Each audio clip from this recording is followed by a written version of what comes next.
नमस्कार दोस्तों, स्वागत है आप सभी का ऑनलाइन बोर्ड स्टडी चैनल में। तो जो लोग क्लास 10th में हैं उनके लिए मैं क्या कहूँ, काफ़ी बेटर चीज़ मैं आपको बता दूँ कि एनसीईआरटी जो बुक होता है उससे जितना भी प्रश्न बनता है आपका चैप्टर का, मैं आपको करा रहा हूँ और आपको काफ़ी मज़ा आएगा, क्योंकि इस चैप्टर से आप कर लेते हैं ना एनसीईआरटी से, तो जो भी अलग से जो क्वेश्चन पूछे जाते हैं जो सिलेबस से आउट होते हैं सारे क्वेश्चन इसमें से आ जाएंगे, क्योंकि एनसीईआरटी का बुक मेरे पास काफ़ी बेटर बुक है। तत्वों का आवर्त वर्गीकरण इसमें मैं बताऊंगा, सुनिएगा मेरी बात ध्यान से। उत्कृष्ट गैसों के आवर्त सारणी में किस वर्ग में रखा जाता है? तो 18वां वर्ग में रखा जाता है ना।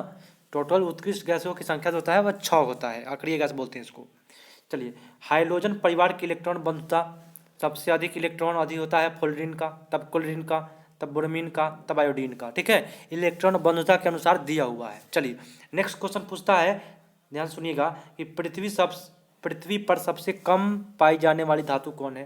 तो एस्टेटेडीन है ना, आपका उत्तर हो जाएगा। चलिए नेक्स्ट क्वेश्चन पाते हैं, आवर्त सारणी के किस वर्ग में सर्वाधिक गैसीय तत्व है? तो कौन सा वर्ग है? तो वह शून्य वर्ग में सबसे अधिक गैसीय तत्व आते हैं। ठीक है, तो आपको याद करना है, क्योंकि ये एनसीईआरटी बुक है, काफ़ी बेटर बुक से आपको बताया जा रहा है।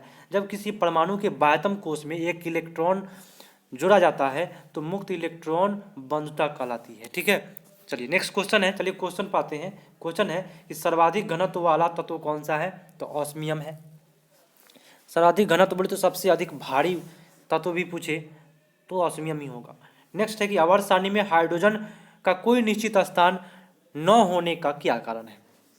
तो हाइड्रोजन क्षार धातु और हाइड्रोजन दोनों से समानता रखता है, इसलिए इसका कोई स्थान निश्चित नहीं है।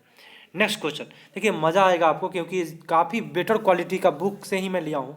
देखिए छपाई भी काफ़ी बेटर क्वालिटी का है, एनसीईआरटी का छपाई भी बेटर होता है। चलिए क्वेश्चन है, सुनिएगा कि तत्वों का कौन सा समूह रेडियो सक्रिय समूह कहलाता है? तो एक्टिनाइड समूह, एक्टिनाइड समूह जो होता है ना, रेडियो सक्रिय समूह कहलाता है। मैं आपको लास्ट में बता दूंगा उस समूह का पीरियडिक टेबल में। ठीक है, अधिकतम कृत्रिम तत्व किस समूह में रखते हैं? तो एक्टिनाइड समूह में आते हैं, तो मैं समूह को बता दूंगा। चलिए अब आएगा मजेदार क्वेश्चन है, इस क्वेश्चन को अगर कर लेते हैं, देखिए आवर्त सारणी में तत्वों का गुण, एक क्वेश्चन आपसे पूछता है बार बार, है ना। ये वर्ग ऊपर से नीचे जाता है, वर्ग बोले तो ऊपर से नीचे, आवर्त बाएं से दाएं, इस प्रकार से देखिएगा। तो परमाणु का आकार क्या होता है? ऊपर से नीचे जाता है तो बढ़ता है, और आवर्त में क्या होता है? घटता है। तो इसको आप देख लीजिएगा, काफ़ी बेटर चीज़ है, इसको आप स्क्रीनशॉट ले करके आप लोग इसको रट जाइएगा, क्योंकि एक काफ़ी बेटर क्वेश्चन है। पूछता है आपके ऑब्जेक्टिव क्वेश्चन में कि परमाणु का आकार वर्ग में ऊपर से नीचे जाने पर क्या होता है? तो बढ़ता है, और आवर्त में बाएं से दाएं जाने पर क्या होता है? तो घटता है। विद्युत ऋणात्मकता क्या होता है? बढ़ता है नीचे की ओर जाते हैं तो, और इसमें क्या होता है? घटता है। तो इसको काफ़ी अच्छी तरीक़ा से आप लोग याद कर लीजिएगा। अगला क्वेश्चन पाते हैं। चलिए क्वेश्चन है कि किसी ब्लॉक में धातु अधातु उपधातु किसी भी प्रकार के तत्व पाए जाते हैं तो पी ब्लॉक में पाए जाते हैं। धातु अधातु और उपधातु सभी तत्व पाए जाते हैं, तो पी ब्लॉक में धातु अधातु और उपधातु तीनों तत्व पाए जाते हैं। ठीक है, नेक्स्ट क्वेश्चन है, आंतरिक संक्रमण तत्व क्या है? तो लैथेनाइड एवं एक्टिनाइड समूह को आंतरिक संक्रमण तत्व कहते हैं, मैं आपको बताऊंगा, है ना। अगला क्वेश्चन है कि आधुनिक आवर्त सारणी में तत्वों को किस प्रकार व्यवस्थित किया गया है? तो बढ़ते हुए परमाणु के क्रमांक के क्रम में। ठीक है, आवर्त सारणी में ऊर्ध्वाधर स्तंभ को क्या कहते हैं? तो ऊर्ध्वाधर स्तंभ को क्या कहते हैं भाई? वर्ग कहते हैं या समूह कहते हैं। अब आइए नेक्स्ट क्वेश्चन पाइए, काफ़ी मज़ेदार क्वेश्चन अब आ गया।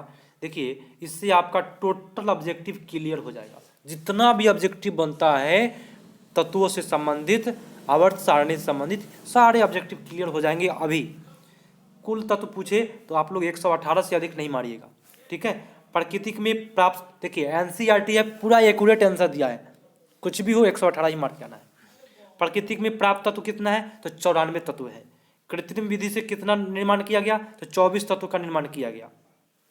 चलिए अगला क्वेश्चन पाते हैं, मजेदार क्वेश्चन है, कोई भी क्वेश्चन नहीं छूटेगा आपसे। धातुओं की संख्या कितना है? तो 91 धातु है। अधातुओं की संख्या कितना है? तो 20 अधातु है। उपधातुओं की संख्या कितना है? तो 7 उपधातु है। चलिए भाई अगला क्वेश्चन पाते हैं। क्वेश्चन है कि भूपर्पटी में सबसे अधिक मात्रा में क्या पाया जाता है? ऑक्सीजन पाया जाता है। मैं आपको बता देता हूँ, ऑक्सीजन सबसे अधिक, उसके बाद सिलिकॉन, उसके बाद क्या? एल्युमिनियम।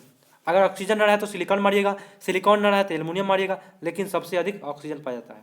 ठीक है, वो प्रॉपर्टी में सबसे अधिक मात्रा में पाया जाना धातु वाला तत्व पूछेगा, है ना, ये गैसीय तत्व है। धातु वाला तत्व पूछे तो एल्युमिनियम मार के आइएगा, अधातु पूछे तो सिलिकॉन मार के आइएगा। चलिए, अधातु नहीं उपधातु, हाँ आधातु होगा, सॉरी। सबसे हल्का तत्व पूछे तो हाइड्रोजन, सबसे भारी तत्व पूछे तो ऑस्मियम, सबसे भारी तत्व पूछे तो ऑस्मियम, सबसे हल्की धातु तत्व बोले तो लिथियम। ठीक है, धातु तत्व में लिथियम हो जाएगा, सबसे हल्का धातु तत्व बोले तो लिथियम, और सबसे हल्का तत्व सीधे पूछे तो हाइड्रोजन गैस होता है। सब द्रव धातु तत्व क्या होगा, पारा हो जाएगा आपका।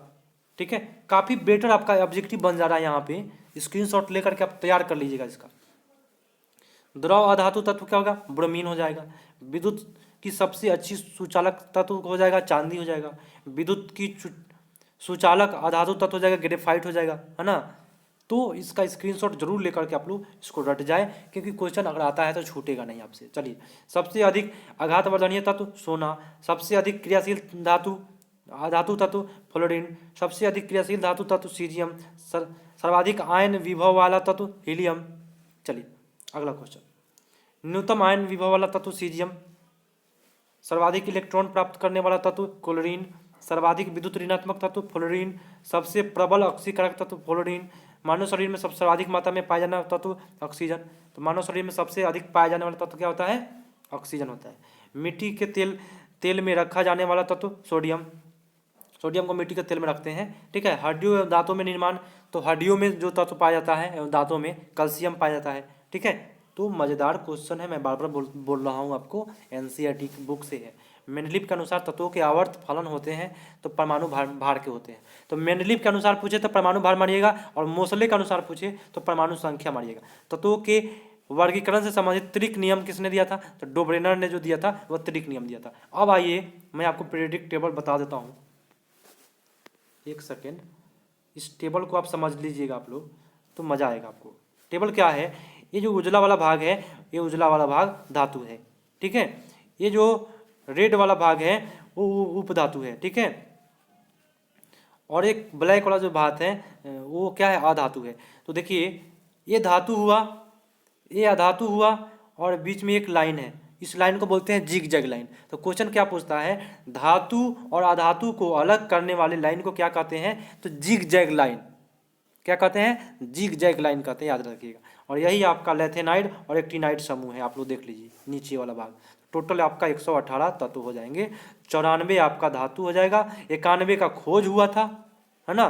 तो आप लोग इसका काफ़ी अच्छा तरीका से आप लोग देख सकते हैं। तो मिलते हैं, नए वीडियो लेकर के आऊँगा आपको अच्छा तरीका से। और आप लोग क्या करना है, अपने दोस्त के पास, 5 दोस्त के पास व्हाट्सएप पर शेयर कर देना इस वीडियो को, और आप लोग लाइक करके जाइएगा। और कैसा लगा बताइएगा, आप लोग कैसा लगा।